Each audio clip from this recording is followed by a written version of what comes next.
Bonsoir tout le monde. Je me réjouis vraiment d'être avec vous ce soir. Vient de terminer 3 semaines de Heaven Shaker. C'était énorme. On a vraiment passé 3 semaines à secouer le trône de Dieu. On a passé 2 jours dans le Worship Boost. Et c'est pas encore terminé parce que Dieu a quelque chose pour toi ce soir. Je suis sûre avec le message, le dernier message de cette série, Q&A with God. Et on avait vraiment sur le cœur, les pasteurs, on avait sur le cœur d'aborder ces questions que les gens ils posent souvent et de voir ce que Dieu va nous apporter. Et la question que je traite ce soir, c'est qu'est-ce que Dieu veut de moi? Et c'est une question que j'entends souvent dans mon entourage, que ce soit ici à ICF, au travail, avec mes amis, ma famille. Peut-être pas sous cette forme exacte, mais les gens ils se posent des questions comme qu'est-ce que je dois faire avec ma carrière? Qu'est-ce que Dieu pense de ça? Quels sont vraiment mes talents? Comment je vais m'investir dans l'Église? Est-ce que je vais changer de pays ou je vais changer de ville pour cette personne que je viens de rencontrer? Les gens ils se posent beaucoup de questions et ils veulent savoir quelle est la vie de Dieu pour leur vie et pour la vie des autres. Mais je pense qu'en tant que chrétien, souvent on a 2 extrêmes, deux attitudes extrêmes par rapport à ça quand on vient vers Dieu avec nos questions. Et la première, je l'appelle la bénédiction exécutive. Okay? C'est là, je viens devant Dieu, j'ai mon grand plan pour ma vie, ici. Beaucoup de plans à l'intérieur. Je dis, voilà Dieu, j'ai des plans énormes pour ma vie, / carrière, / relation. S'il te plaît, je te remets mes plans, bénis-les. Et en fait, on a fait beaucoup de planification dans la tête, on a oublié de consulter Dieu et puis on lui demande juste de mettre son sceau de bénédiction dessus. Et dans ce cas-là, on est en train d'essayer de prendre la place de Dieu et de faire son job. Et l'autre extrême, je l'appelle quelque chose que j'ai appris à l'Uni quand j'étais en Angleterre. Et ça s'appelle le dilemme entre les nouilles et la soupe instantanée. Okay? Je vais expliquer ça. Parce que je suis sûre que tu as vécu ça. Tu as 2,50 francs dans la poche. Tu as faim. Tu vas au supermarché, tu te dis, qu'est-ce que je vais bien manger ce soir? Est-ce que je vais manger les nouilles instantanées au curry? Ou la soupe instantanée au curry, bien sûr. Je suis anglaise quand même. Alors, je dis, je sais pas, c'est les nouilles ou la soupe. Nouilles, soupe. Seigneur, aide-moi. C'est quoi ta volonté pour mon repas ce soir? Et tu fais, en fait, il y a Dieu qui te dit, mon enfant, je t'ai béni avec tes 2,50 francs. Je t'ai donné le choix entre un repas bien nourrissant aux nouilles et un repas bien nourrissant à la soupe. Et c'est comme si dans ce cas-là, on est en train de demander à Dieu de faire notre job. Parce que Dieu nous a confié des choses, il nous a donné un cerveau, il nous a donné la possibilité de choisir. Mais ce soir, si je veux que tu retiennes une chose, c'est que la clé, en fait, de connaître la volonté de Dieu pour ta vie, c'est vraiment de connaître Dieu lui-même, de connaître son cœur. Alors, je vais mettre ça là pour nous rappeler. C'était le Saint-Valentin. C'est mon collègue qui m'a donné les chocolats. Alors, oui, parce que la clé, c'est de connaître le cœur de Dieu. Parce que plus que tu te rapproches de Dieu, de son cœur, plus tu vas reconnaître ce qu'il a sur son cœur pour toi et pour les autres. Donc, je vais enlever ça. On va retenir le petit cœur. Alors ce soir, on va parler de cette volonté de Dieu, la volonté de Dieu pour nous tous. Comment reconnaître et découvrir la volonté de Dieu pour toi, pour ta vie. Et finalement, quand on commence à agir, et on commence à faire sa volonté, comment faire de bons choix? Comment faire des choix sages? Parce qu'on sait que Dieu, C'est un bon Dieu, c'est un Dieu qui a créé le monde. Tout dans ce monde lui appartient, il l'a créé. C'est écrit en Psaume 24. À l'Éternel, la terre et ce qu'elle renferme, le monde et ceux qui l'habitent. Et en fait, Dieu a créé ce monde, il t'a créé pour une relation avec toi. Il nous a créés en tant qu'êtres humains, pas juste pour être des pions sur son échiquier. C'est ça, échiquier? Ouais. Et pour nous bouger. Il nous a aussi délégué des choses, il nous a délégué des domaines, juste comme il a délégué à Adam et Ève la responsabilité pour cette terre, la responsabilité pour prendre soin des animaux et tout ce qu'il y avait dedans. Et dans ta vie, qu'est-ce qu'il te donne comme responsabilité? Il te donne la responsabilité pour tes relations, avec ta famille, avec tes amis, avec tes VIP. Il te donne des dons et des talents à gérer. Il te donne de l'argent ou un job, il te donne du temps. Et il délègue vraiment, parce que c'est lui qui a toute l'autorité. Jésus, quand il partit au ciel, disait à ses disciples, « Tout pouvoir m'a été donné dans le ciel et sur la terre. Allez, faites de toutes les nations des disciples, les baptisant au nom du Père, du Fils et du Saint-Esprit, et enseignez-leur à observer tout ce que je vous ai prescrit. » Donc, il nous délègue des tâches, d'annoncer sa bonne nouvelle, par exemple. Il ne nous laisse pas seuls, mais dans sa parole, il nous donne des indications pour savoir ce qui est une bonne chose et ce qui n'est pas une bonne chose, quand on est hors des normes de Dieu. Et comme j'ai dit, il ne te laisse pas seul. À la fin de ce passage, il dit, « Et voici, je suis avec vous tous les jours jusqu'à la fin du monde. » Donc, il nous délègue des tâches, il nous donne des choix, et en même temps, il est là pour nous soutenir. Mais je sais que la question que vous avez tous dans la tête, c'est qu'est-ce qui est la volonté de Dieu pour ma vie? Et ça, c'est quelque chose que j'ai commencé à découvrir quand j'étais à l'Uni, justement, quand je prenais des décisions difficiles, comme quoi manger le soir. Et parce que jusque-là, j'avais été élevée dans une famille chrétienne et j'avais demandé à Jésus de rentrer dans mon cœur quand j'étais toute petite. Et je priais, j'avais une relation avec Dieu quelque part, mais je ne dirais pas que je connaissais Dieu. Je ne dirais pas que je connaissais Jésus, que je comprenais vraiment ce qu'il avait fait pour moi. Et c'était à ce moment, quand je suis arrivée à l'Uni, j'étais seule dans ma chambre. J'étais loin de mes parents, je pouvais faire ce que je voulais. Que je disais, Seigneur, je prends la décision de te suivre. Je me souviens un soir, j'étais dans le bar et j'ai regardé une copine qui était goth, on dit ça, tout en noir, là, elle fumait beaucoup, etc. Je dis, est-ce que je vais avec cette personne-là ou est-ce que je vais quand même aller avec des gens, des chrétiens qui sont venus m'accueillir à l'Uni et je vais essayer de suivre Dieu. Et j'ai pris cette décision et j'ai commencé cette relation avec Jésus. Je savais que vraiment, je n'avais pas beaucoup de confiance en moi. Je pensais que j'avais complètement foiré ma vie. Et j'étais épatée par l'amour de Dieu pour moi, d'envoyer Jésus, son Fils, pour vraiment me donner une deuxième chance, comme on a chanté tout à l'heure. Et donc, j'ai pris cette décision et ce que j'ai fait, j'ai commencé à connaître Dieu. J'ai commencé à passer du temps tous les jours dans sa présence, à lire la Bible.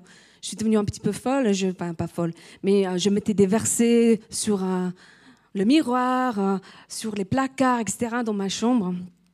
Mes amis non chrétiens pensaient que j'étais devenue folle, justement. Et je me suis vraiment mise à comprendre qui était ce Dieu que je suivais.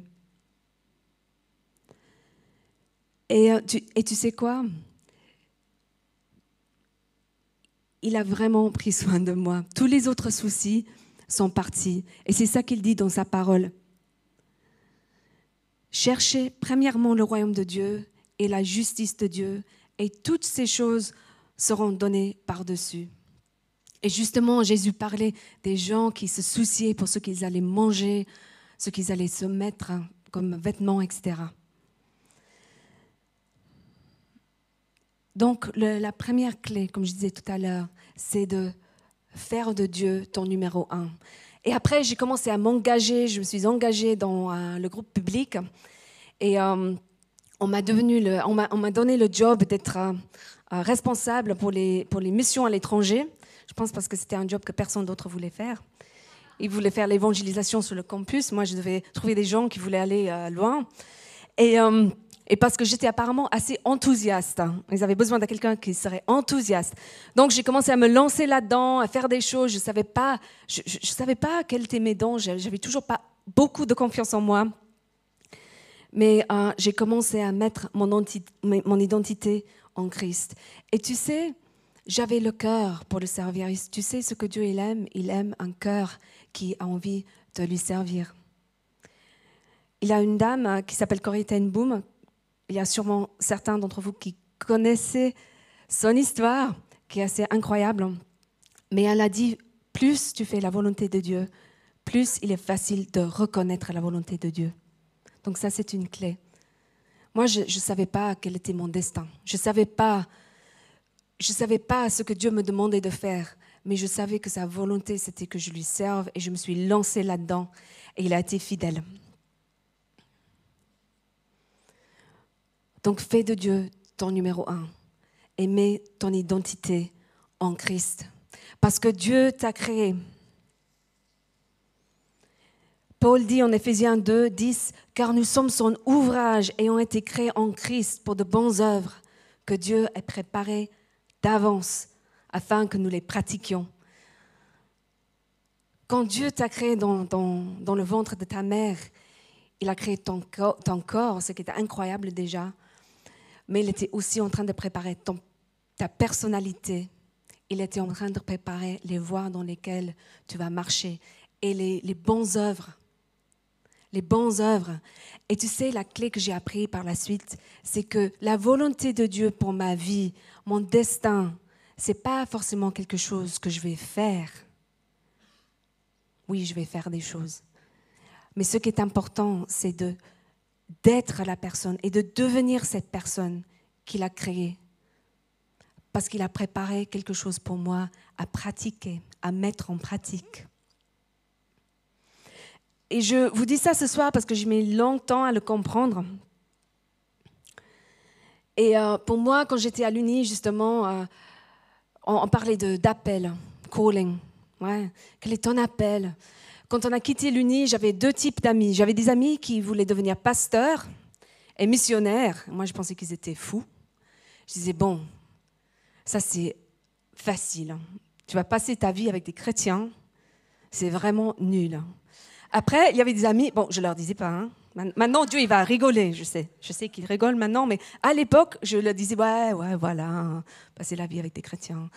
Et après, j'avais des amis qui voulaient avoir un bon job. Donc, ils allaient travailler dans des banques ou dans l'industrie. Ils voulaient un bon statut, une voiture de fonction, etc.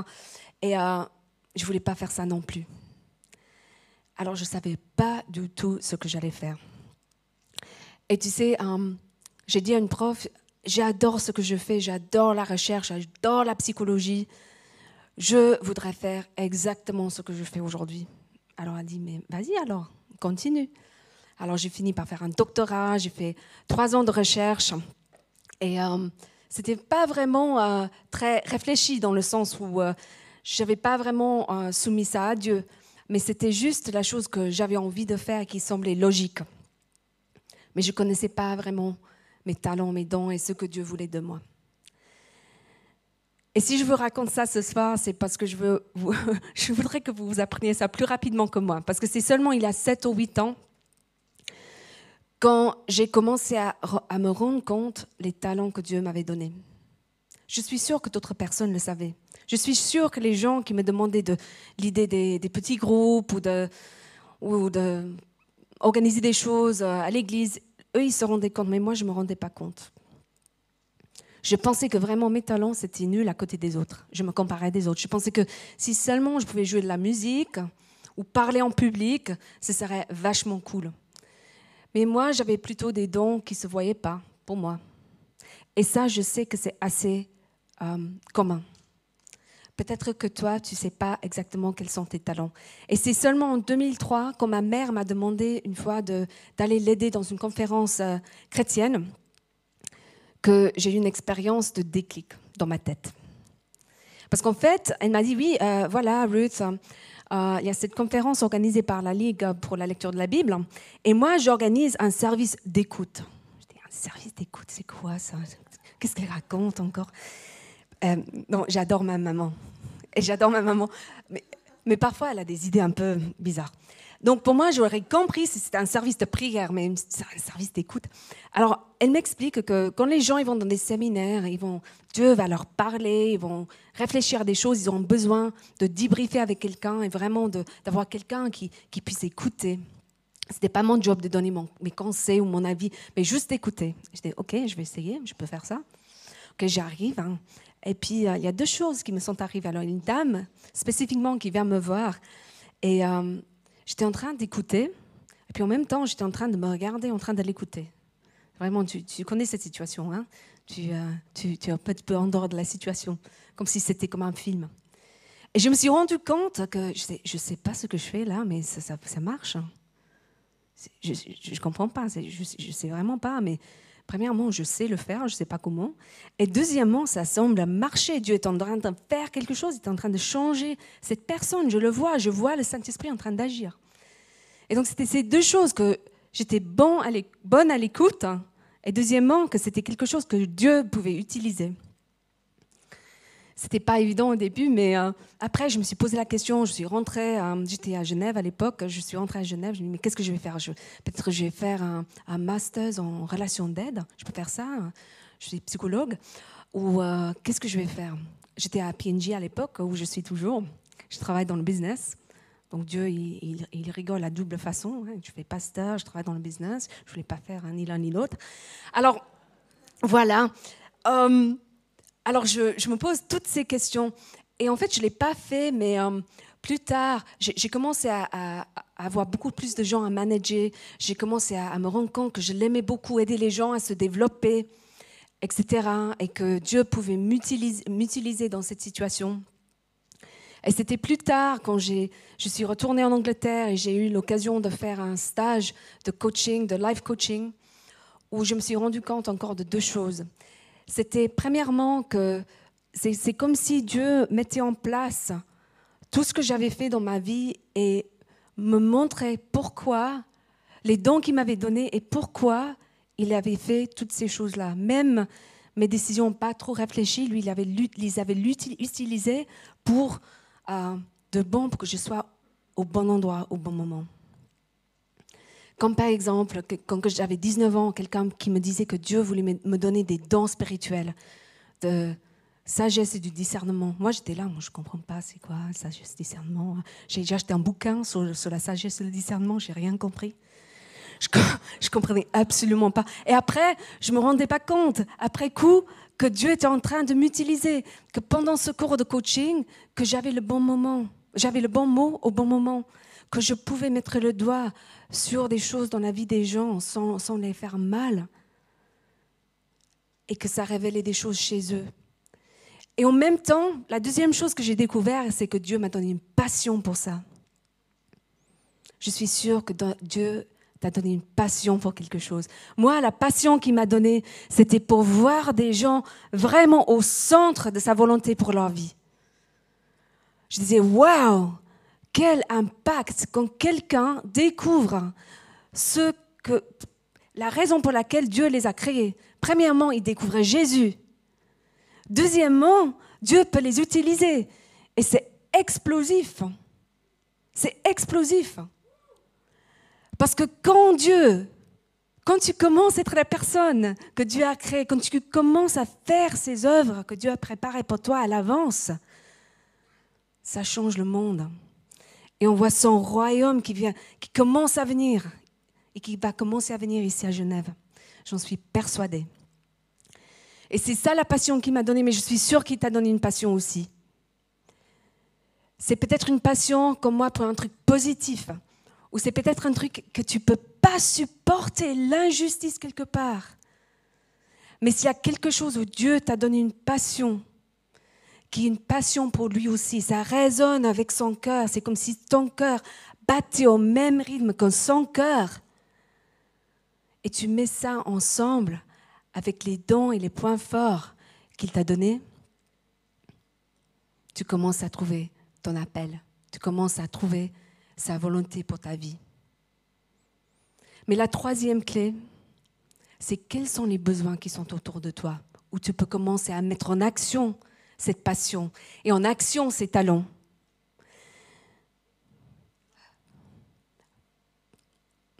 Parce qu'il y a certains d'entre nous qui sont là. Oui, avant que je dise ça. Parce que il y a beaucoup de gens, quand je faisais ce cours de coaching, qui me disaient « Tu devrais quitter ton job et faire autre chose. Tu devrais faire coach professionnel. » Et moi, je disais « Non, je ne veux pas faire ça. » Je ne voulais pas faire ça parce que ça ne me semblait pas juste, ça ne me semblait pas ce que Dieu est en train de me dire, ce qu'il était en train de me demander à faire. Et tu sais quoi? Depuis, je suis restée chez Procter.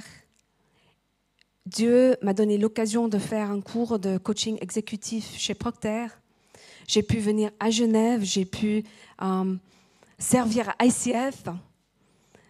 Je suis sur scène ce soir parce que j'ai compris que je pouvais servir Dieu là où j'étais. Je n'avais pas besoin d'aller loin ou de changer de job. Et ça, c'est la troisième chose, la troisième cercle dans ce diagramme que tu vas peut-être voir sur l'écran. Parce que là, il y a des besoins des gens, tes talents et tes passions, c'est là ton appel. Mais n'attends pas que Dieu t'appelle ailleurs pour le faire. Parce qu'il y a beaucoup d'entre nous qui sont là en train de prier. Oui, Dieu, dirige-moi, prends le volant de ma vie. Et Dieu, il est là, il frappe toc aux vitres de ta petite voiture, là. Coucou! Et tu sais quoi? Tu as une main sur le volant et une main sur le frein à main, comme ça. Tu es dans le parking, il te dit, je t'aime beaucoup, mais si tu enlèves le frein à main, tu desserres un peu, ça va aider beaucoup. Parce que c'est vachement difficile de diriger une voiture qui est parquée dans ce parking avec le frein à main à ton oreille ici. Alors commence à bouger, commence à faire sa volonté. Peut-être que tu ne sais pas tout. Moi, je ne sais pas tout. Je ne savais pas tout. Je ne sais toujours pas tout. Mais il y a certaines choses que je sais déjà. Et tu peux commencer là où tu es. C'est Corrie ten Boom qui a dit à nouveau, ne te préoccupe pas de ce que tu ne comprends pas. Préoccupe-toi de ce que tu comprends dans la Bible, mais que tu n'appliques pas. Alors je veux t'encourager ce soir de commencer là où tu es. Et quand tu commences ce chemin avec Dieu, c'est vraiment une aventure et c'est sûr qu'il y aura des décisions difficiles à prendre parfois. Alors je veux te donner quelques clés pour prendre de bonnes décisions. La première clé, c'est utilise tes oreilles. Écoute Dieu. Prie. Prie pas seulement avec ta bouche, mais avec les oreilles, avec le cœur. Prends des notes. Moi, je reviens souvent sur ce que Dieu m'a dit dans le passé pour mesurer des décisions que je prends aujourd'hui. Comme par exemple le fait qu'il m'a dit, il m'a montré comme une image, certains d'entre vous ont peut-être entendu cette histoire, il m'a montré une image d'une tresse. Il m'a dit, je voudrais que tu mettes ensemble tout ce que je t'ai montré dans ta vie, tes talents, l'expérience que tu as eue dans le coaching, dans le business, dans la psychologie, et ta passion pour moi, pour la Bible, et tu les mets ensemble pour aider les gens à avancer. Et donc, quand il y a des choses comme Mathias me demande d'aider les leaders et de parler du leadership, moi je dis oui, parce que je sais que c'est quelque chose que Dieu m'a demandé de faire dans le passé et que c'est le chemin qu'il voudrait que je prenne. Deuxièmement, utilise ta tête. Dieu t'a donné un cerveau. Il t'a donné de l'intelligence, la possibilité de réfléchir. Et tu peux utiliser ça pour regarder les pour et les contre pour des décisions dans ta vie. Tu peux te poser des questions comme qu'est-ce que la Bible dit sur ce sujet. Tu peux étudier la Bible. Tu peux te poser des questions dures comme quelles sont les conséquences de cette décision dans l'éternité. Tu peux regarder les circonstances et te demander est-ce que les circonstances semblent justes et bonnes et le timing. Et tu peux te demander est-ce que je remplis les choses nécessaires pour cette tâche qu'on me demande de faire. Après, teste ton cœur. Ça, c'est vraiment important. Quelles sont tes motivations? Quelles sont tes motivations pour prendre ce job? C'est le statut, c'est l'argent, c'est le fait que c'est vraiment très cool que ça soit juste à côté de chez toi. C'est pour servir les autres. C'est pour servir Dieu. Moi, je pense que souvent, quand j'ai pris des décisions dans le passé, je savais quand ce n'était pas juste. Je ne voulais pas la mettre, mais quelque part dans mon cœur, il y a quelque chose qui n'allait pas. Teste vraiment ton cœur et tes motivations. Ça résonne avec tes passions. Est-ce que tu as la paix quand tu prends cette décision?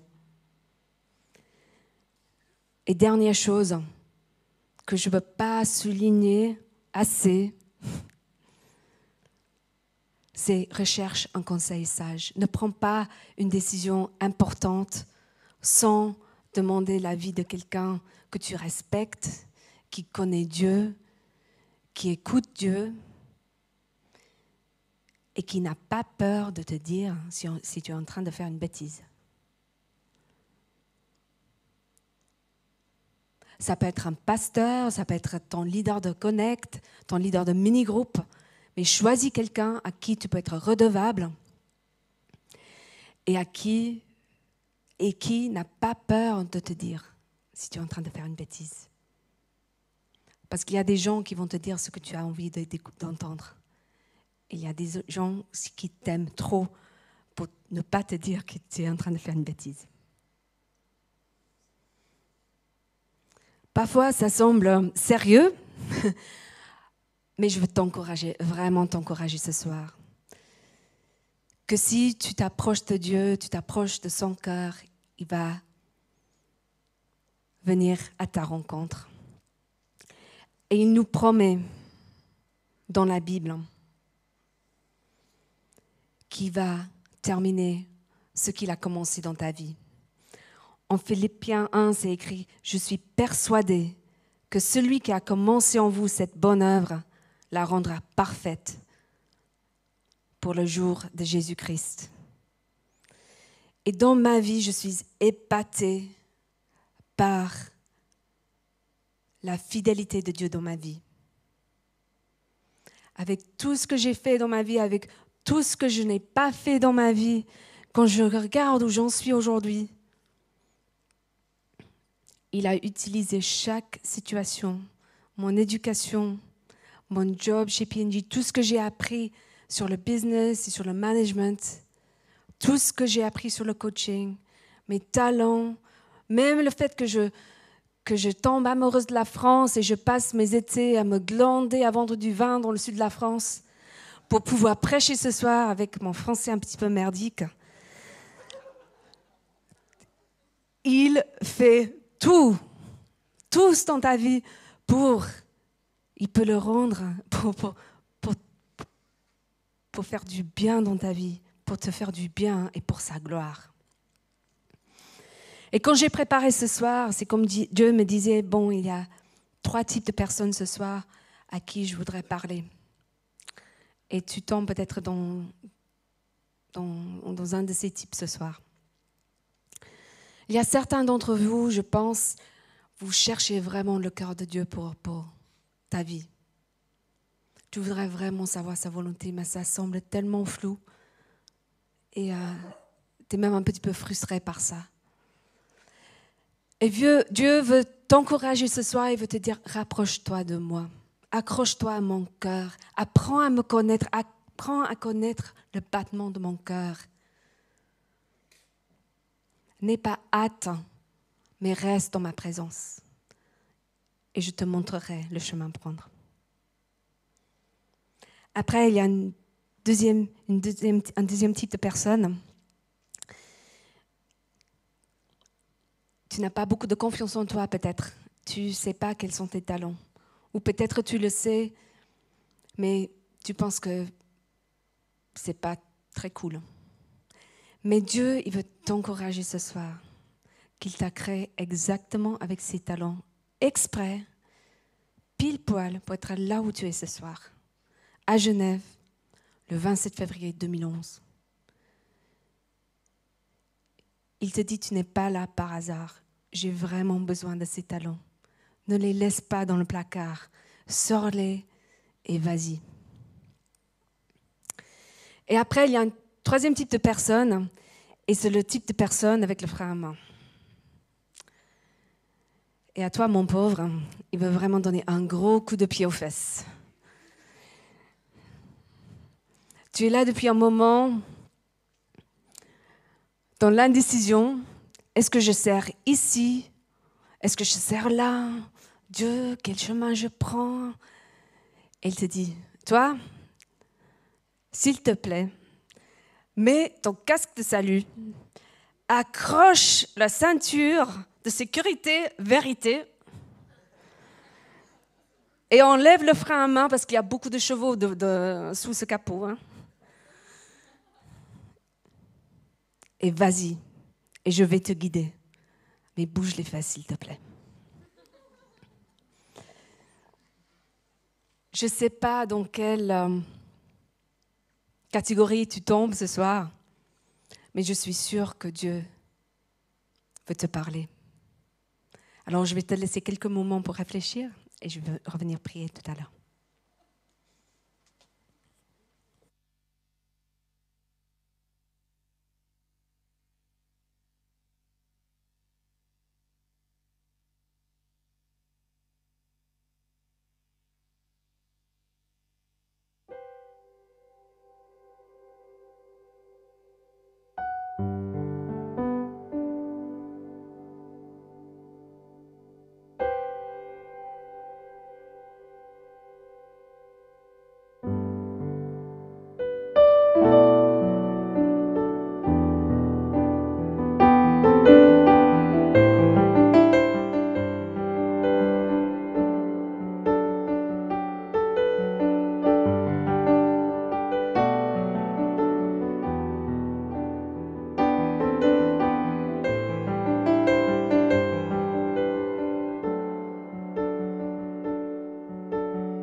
prions ensemble.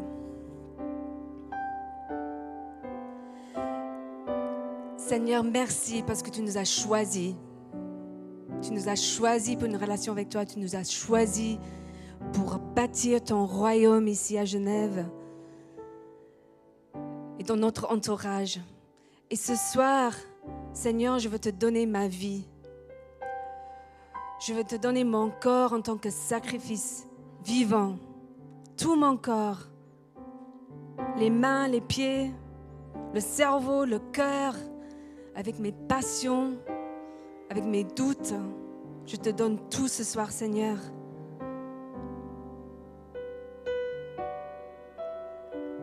Aide-moi quand j'ai peur.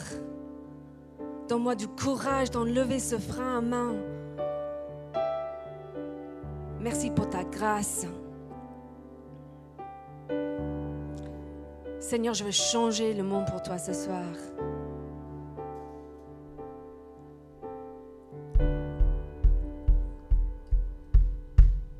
Donne-moi le courage de te suivre là où tu m'envoies. Amen.